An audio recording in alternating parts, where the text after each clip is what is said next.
Before we get started, let me just say one thing. The way everyone came together to overcome Velkhana, it made me proud to be a part of this team. Outstanding work. That said, our work's not done. Report. I've been conducting an inquiry into the source of the mysterious song reported by the Fifth Fleet. And I've been doing my own separate investigation into the geological phenomenon we're now calling seismic actions. Together, we've realized that the most profound traces of seismic actions happen to be everywhere that the song's been heard. They can't possibly be caused by the same thing, can they? The old Everworm. Of course, those might just turn out to be silly words written on a piece of old cloth. Or it's the final boss. But I think whoever wrote them must have had their reasons. At any rate, we need to find more locations linking the song and the seismic actions. The two of us alone cannot cover enough ground. I agree. We should look into the link between these two phenomena. Now, what would you have us do? I think the 4th Fleet Hunter should lend a hand with investigating the song and the seismic actions. And as for the 5th, I think it'd be best for them to focus their sights on monster behavior in each region. Just like with the Legiana, it wouldn't surprise me if other monsters have started getting rowdy too. True. That old Everworm may have stirred up some of the more rambunctious customers here in the New World. I agree with the Chief's plan. If we follow that, then we've all got our parts to play. And we'd better play those parts well. Or else by the time we discover the truth behind this old Everworm, it may already be too late. Okay, let's get to it.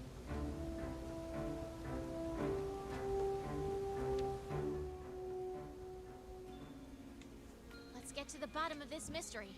We're in charge of the Elder's Recess. Okay, we will leave the expedition into the recess for the next session. For that, let's go take a look at the things in the armory. Want something making? Guess I can upgrade my armor while I'm here.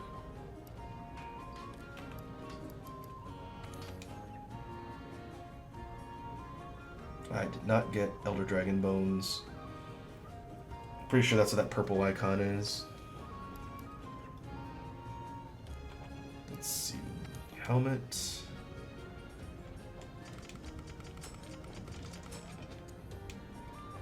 Upgrade that.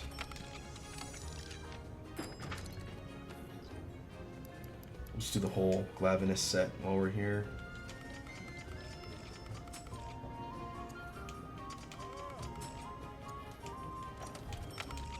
The majority of these hard armor spheres I got from doing the Steamworks minigame. I can get more.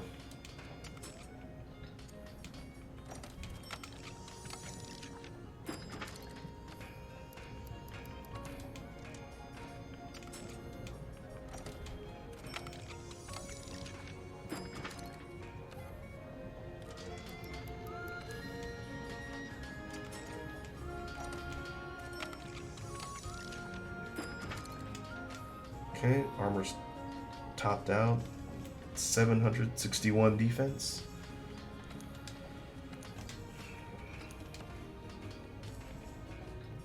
Take a look at the weapon tree. The Velkhana tree stems from the bone line. We have to make the Ogre's Jaw level 2 in order to branch out into the Velkhana line, which is the Ice Wing. Base damage, which compared to our Acid Shredder is going to be lower raw, but it has Ice Element and a pretty big chunk of purple sharpness.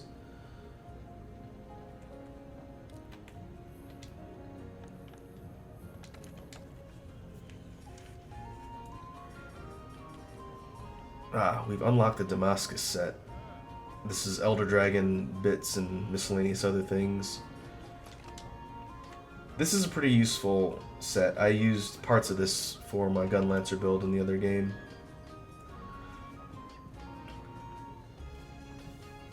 The head has defense boost level 3, speed sharpening level 2. Chest piece has focus 2 and defense boost. hands have handicraft and speed sharpening.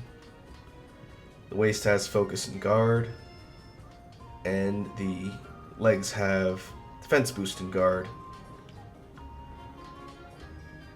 What I might be able to do on my Gun Lancer set... It's too bad. I think that still gets me guard 3. I guess I could swap in the Uragon hands and swap out the Uragon waist piece. I'll have to look and see. This might give me some options to get guard, a higher level of guard than I've got on my Gun Lancer set. We'll worry about that later. Beta set looks like this and has pared down skills and more decoration slots. The Valkana set looks like this. It's a really neat looking sort of Ice Empress set. Very, very flashy. Has a cape. I like the look of the Valkana set a lot. The head has Divine Blessing and Coalescence. Coalescence is a new skill we haven't seen yet, I don't think. It temporarily enhances attacks after recovering from blight or abnormal status. It's a pretty interesting skill that's got some pretty good utility. The chest piece has Quick Sheath and Crit Draw. That might be something to think about, since that does synergize pretty well with the Greatsword. The hands have Quick Sheath and Flinch Free. The waist piece has Flinch Free and Coalescence. And the feet have Crit Draw and Coalescence. The set skill for Valkana, the 2-piece set skill increases elemental damage when landing critical hits. The 4-piece set is a unique skill called Frostcraft. When your weapon is sheathed, a buff aura builds around your character,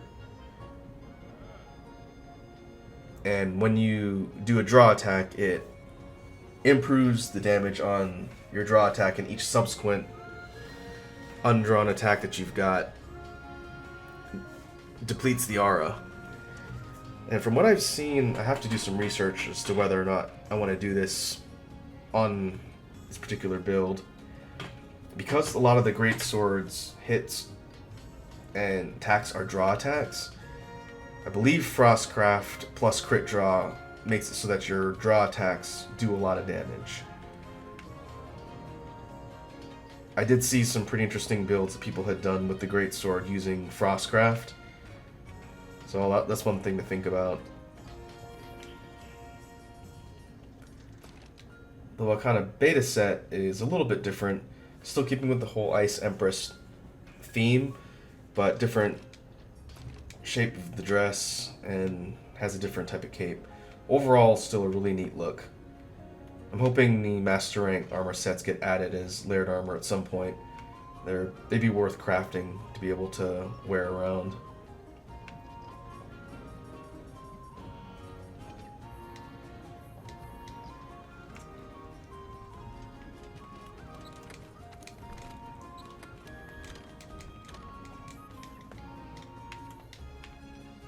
Overall, pretty good progress.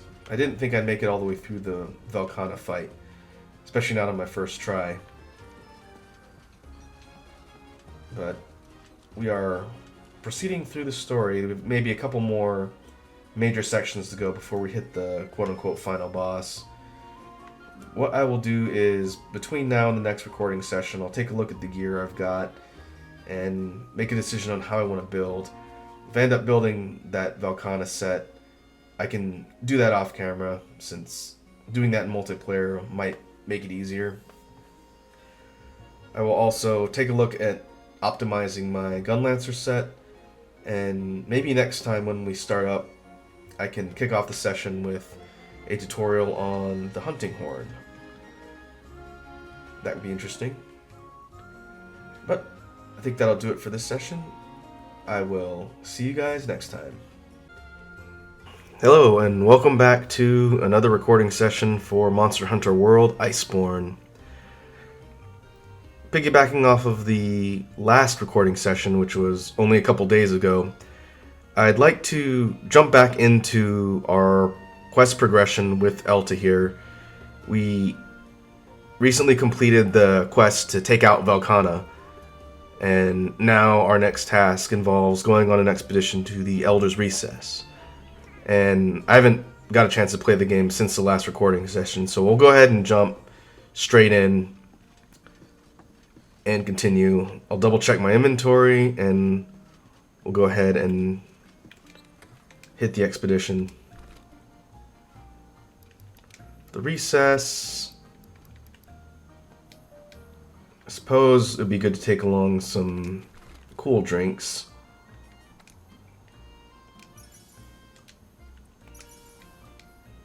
Just in case we have to hit the lower volcanic sections of the recess itself.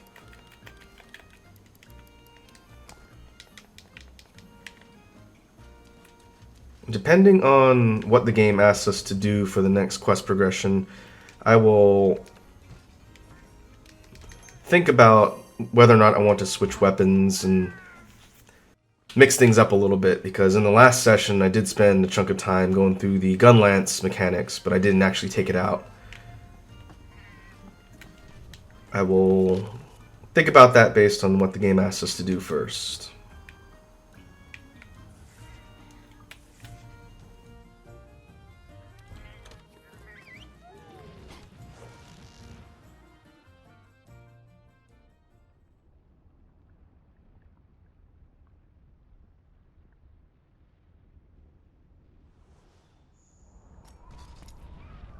Let's look for evidence of any major shifts. Take a step back, and it's possible that lots of little changes all trace back to the same cause.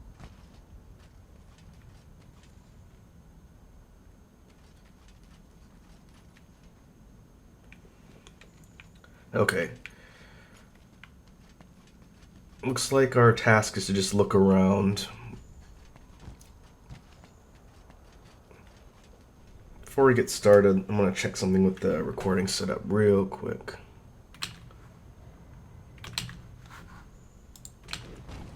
Okay, I think we're good to go. I just wanted to make sure the recording was picking up. I guess we can head to the lower sections first. I don't remember exactly. You don't have a record of anything like these.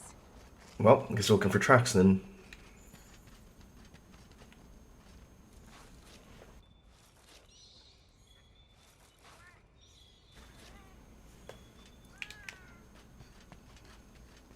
They feel different.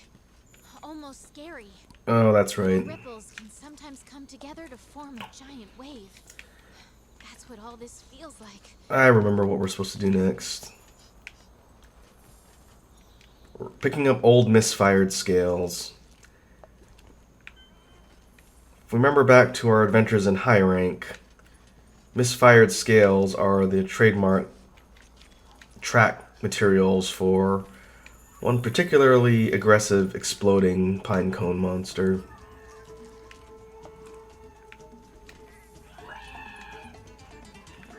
And we get to run into an iteration of that monster on Master Rank.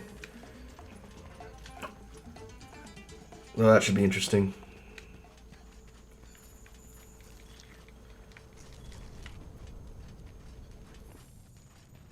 What? Thorns! Guess I shouldn't be surprised.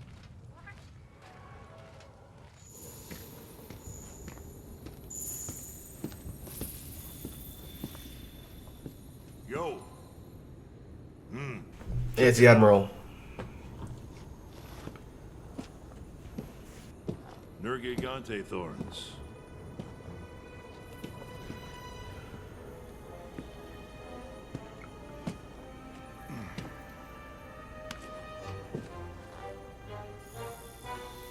What do you have in your sights this time, huh?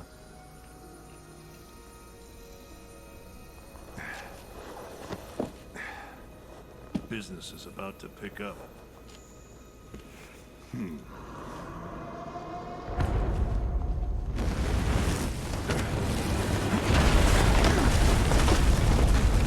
Guess who's back?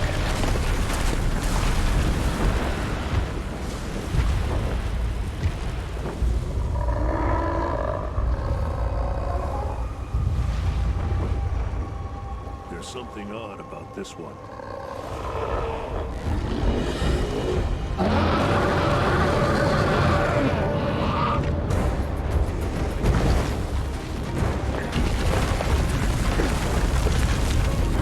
Can't investigate with Egghead wrecking the place.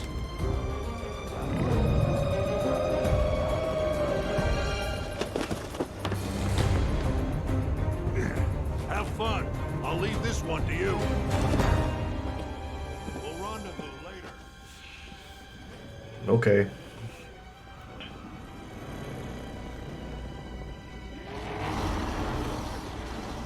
You overachieving A-listers are gonna put me out of a job. Okay. And we got Dodogama hanging out too. Let's see if we can get this guy to leave the area.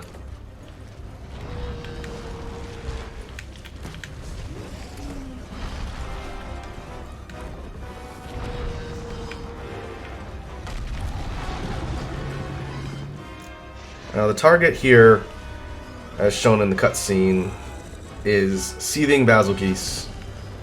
And unlike the regular version, Seething is considered a variant. Rather than a subspecies, a variant is a slightly different version of the original monster with altered traits or things that give it a bit of a unique feature.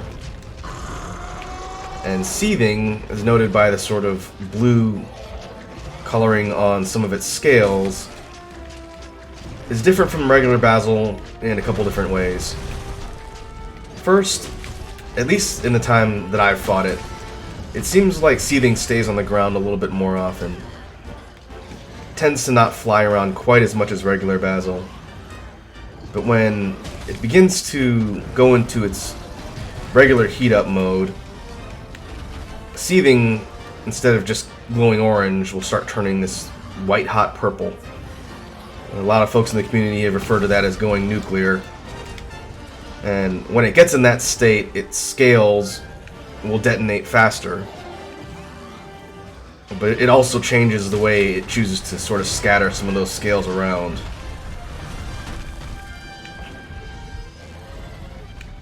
And we'll see if it sort of demonstrates this as running around.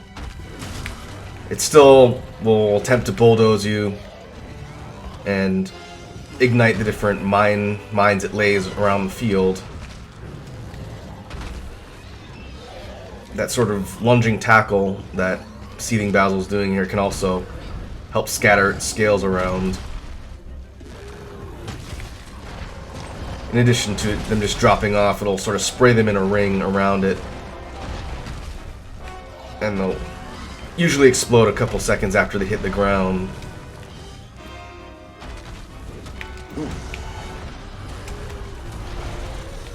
Just like the regular version, taking the tail off will mitigate some of the exploding scales. We'll want to do that as soon as possible.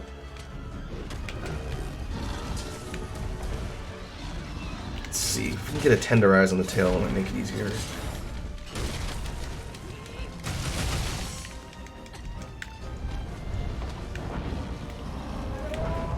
Alright. Seething Basil can still do the bombing run, which... it'd be good to have our flash pods on hand for when it does that.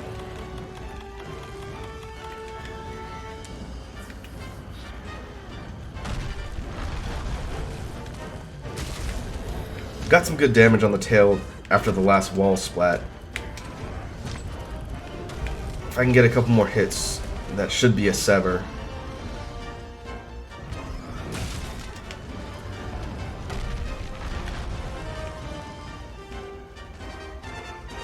And now that it's deraged, we can try and wall splat it again will give us more opportunities to take bits off.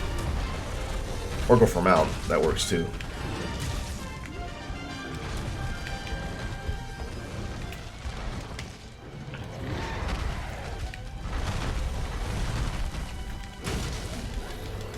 We'll see if we can get our mount damage on the tail. If we're lucky, we might be able to take it off.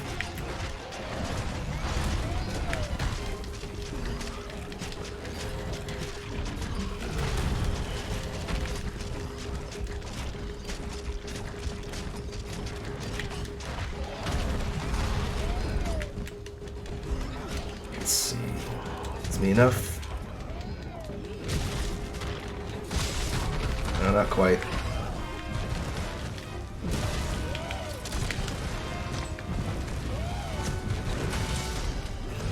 Ah, missed. That probably would have been enough to take it out had I not missed.